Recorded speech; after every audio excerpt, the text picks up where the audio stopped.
So we want to talk about the any function. What is the any function? It's just a system function. What does it do? It returns true if there is true in a list or an iterable passed to it, meaning that put to it as an argument. So what does that even mean? So let's imagine this. We have arrival hours, maybe John's arrival hours, Monday 8.5, Tuesday 8.75, then Wednesday 9, Thursday 8.5, Friday 8.5. These are John's arrival hours.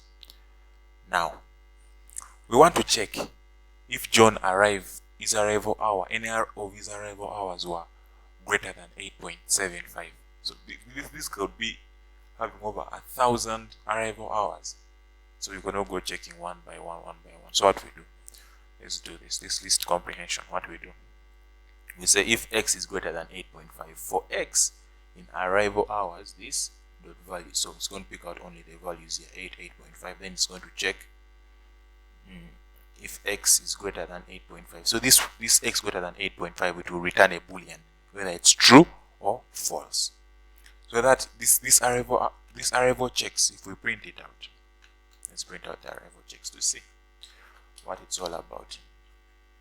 So if we print it out, let's write the code. You can see that it is given me a list of booleans: false, false, true, false, true. Now this list of booleans, we pass it to the any function, and then the any function will determine is there any boolean that is true. If there's any boolean that is true, it's going to return for us back true.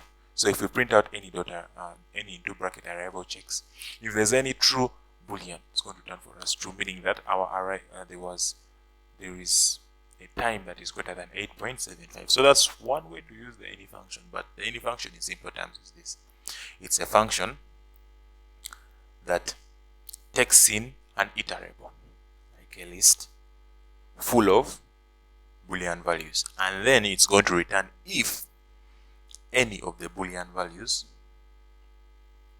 is true. So that's what any does. Simple as that.